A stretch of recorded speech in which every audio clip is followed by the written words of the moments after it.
There may well be a correlation here. And that was in early February of '94 that I made the decision to go ahead and begin to reconstruct all of the available evidence that I could find that might indicate that our forces had in fact been exposed to these agents. And that involved going into CIA databases, using keyword searches, pulling up this information. It involved ultimately talking to a lot of veterans myself. Up to this point in time, I've personally talked to over 500 Gulf War veterans. During my wife's tenure on the banking committee staff, she talked to well over twice that number. And the stories were always the same with regards to the illness, and we'll get into that in a little bit more detail later. But what was really compelling for me was about the 10 or 15% of these personnel who had absolutely credible stories about detecting chemical agents at very low levels once the bombing campaign started in mid-January and for a considerable period of time thereafter. To May 1994 period that I really began to understand what was going on. My wife came home from work one afternoon and told me that the Department of Defense, specifically the Office of the Secretary of Defense, had called the Senate Banking Committee asking for the list of witnesses that the Banking Committee intended to call for their upcoming hearing. And the Department of Defense was claiming that they simply wanted to interview these people and find out what they might actually know. Calling each and every one of them, telling them that their testimony would be refuted, telling them that they did not see what they believed that they saw. In some cases, actually going so far as to claim that Iraq did not have the means to even deliver these chemical weapons, which was, of course, totally ridiculous. Just put it to him very simply. I said, look, there's this giant body of information out here that indicates that something happened in the Gulf. And we have people like William Perry, who was then the Secretary of Defense, and John Shalikashvili, who is still the Chairman of the Joint Chiefs of Staff, telling the Banking Committee in writing, that no information existed, classified or otherwise, to indicate that any of our troops had been exposed to chemical agents or that any of these kinds of incidents had ever happened. And I told him that it was my view that the agency would be making a giant mistake to go along with DOD on this one. I told him I felt the agency should not only reopen the issue, but that the agency itself should send sampling teams to Kuwait to try to collect soil samples, analyze those soil samples for breakdown byproducts of chemical agents to see whether or not they could confirm or deny. Well, instead of asking me, why, Pat, do you believe that senior officials are lying about this, he gave me the third degree about misusing government equipment for what he perceived to be a private research project. But when you get right down to it, they lied. Now, why? Why are they lying? Why did they make the decision to try to play this thing down and not deal with it in an open and honest fashion? I think that you can gain a lot of insight into that, first of all, by reading the book, because in the book I go into ad nauseum detail about statements that were made by such luminaries as Colin Powell, several secretaries of defense, other senior officers, to include Schwarzkopf, about how none of these agents were ever detected and there was never any evidence that any of these attacks had taken place. And the reality, of course, is that the Department of Defense's own records show exactly the opposite. Many of you have probably heard about the controversy swirling around the United States Central Command's nuclear, biological, and chemical log, the magical missing log. That particular log, in my view, is not missing, and I'll tell you why. When that log was first declassified in June of 1994, about 25 or 30 pages were passed out to certain members of the press, and the claim was made that, see, we're being open and honest about this process, we're making the data available, essentially. Well, now we find out in early 1997 that at least 175 pages of this log or thereabouts were destroyed by this mysterious computer virus. The interesting thing is, somehow this virus went from Tampa, which is where the original copies of the log were kept, to Aberdeen Proving Ground in Maryland, and managed to wipe out both copies of this log at exactly the same time. And wouldn't you know it, those paper backup copies of the log, they're gone too.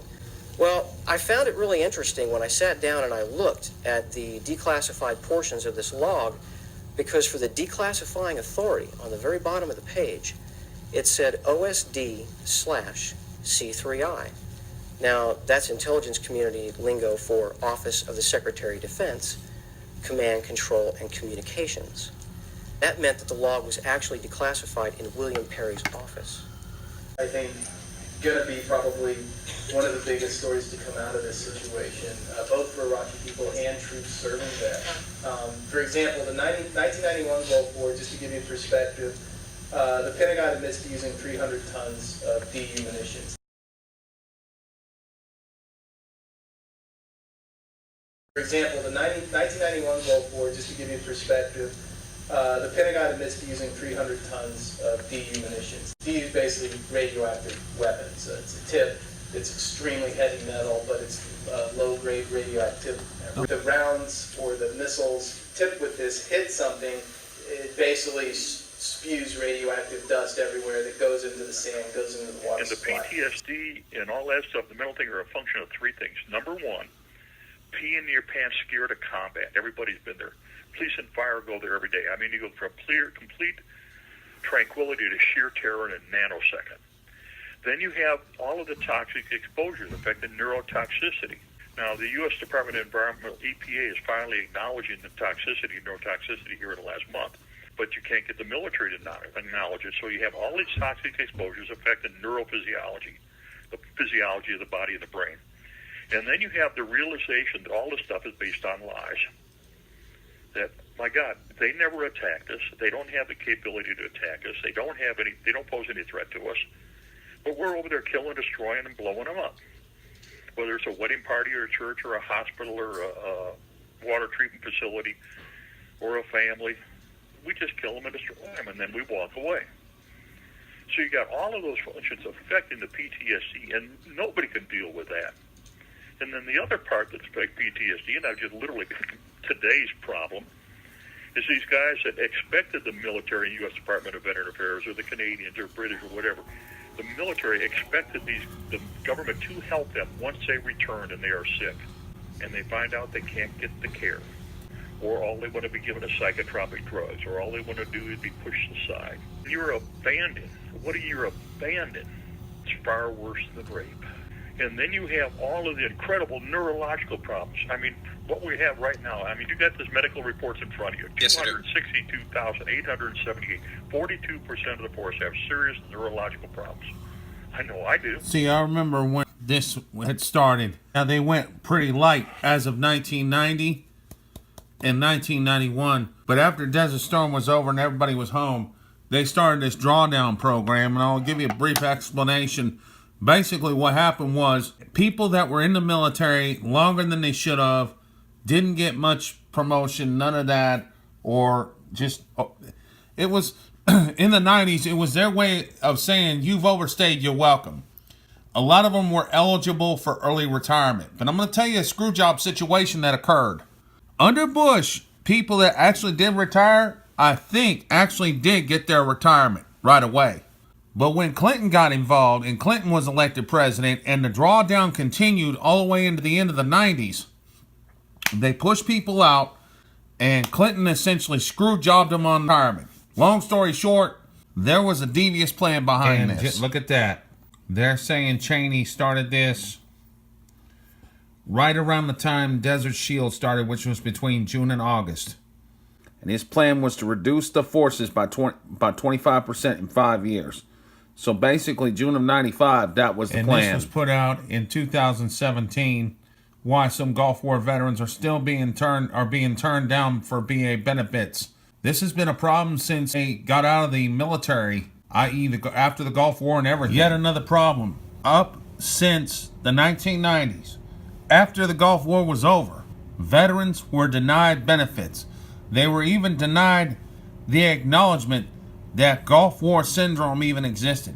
This is a government ploy, I'm telling you folks. And no, I'm not ragging on Trump, because this has nothing to do with Trump. This goes before Trump. And we're talking Obama, we're talking Clinton, we're talking both Bushes. It's almost as if they planned this. And I'm going to give you a theory of what I see. See, they wanted an armed conflict that would be petty and small, just to test the readiness force of the coalition of willing, aka Bush's New World Order. The test succeeded. We got Iraq out of Kuwait. Or did we? That's a whole nother discussion. But let me go further. Now, according to that gentleman you saw early in the video, he talked about how there was as much as 300 tons of depleted uranium used. What people do not understand, this diagram here points out how it was used. This is just tank weapons. Tank weapons.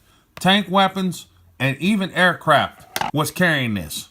Not realizing it, our guys, our vets, and I don't blame them, because they are ultimately the victims. They were out in this conflict, in this mess. They were shooting all sorts of rounds off. And I'm going to go even further than beyond just weapons from tanks and aircraft. It was even on their bullets. I got one veteran telling me that he may be suffering from the mess right now. Still. Because when he went to fill his ammunition, had some sort of sludge on there.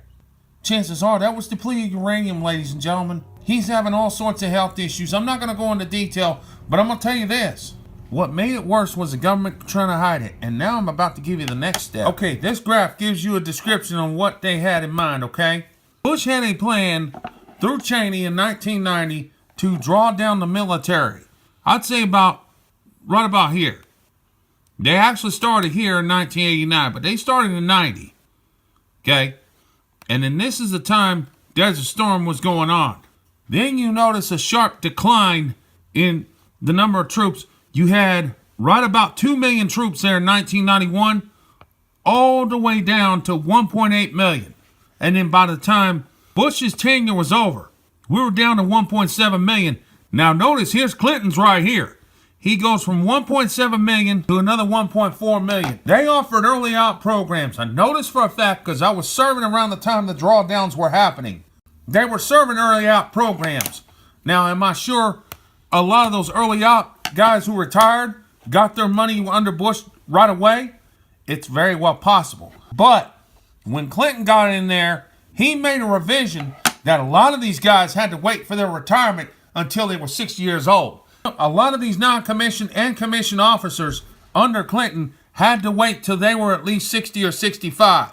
The point is, if they by chance happen to serve in Desert Storm and they die before they're eligible to collect on that retirement, the government don't have to pay for it. Do you understand where I'm going with this, folks? And then to add insult to injury, take a look at this chart. The lowest number of vets that were denied by World War II was minimal. Korea, it upticked a little bit. Vietnam, it kind of declined. So everybody was saying, okay, during Vietnam, they were getting treatment. They were getting benefits, all that good stuff. And then it hit a massive decline during the latter half of the Cold War era, and it upticked even more during the first Gulf War. The only issue vets had after that, which was even higher, was post 9/11. This is a problem, folks. People say they've been forgotten about. No, they haven't, because as long as I gotta say, you haven't been forgotten. I almost served in that war. These are our boys. They took a chance thinking they were doing something right. I actually had freaking friends that I served with die in that war for no reason. That war, come the 17th of this month, happened 18 years ago. Let's show that, like others, they are not forgotten. And the ones who committed these atrocities to ensure their crimes, they need to be brought to justice. Folks, please share the video. Thank you.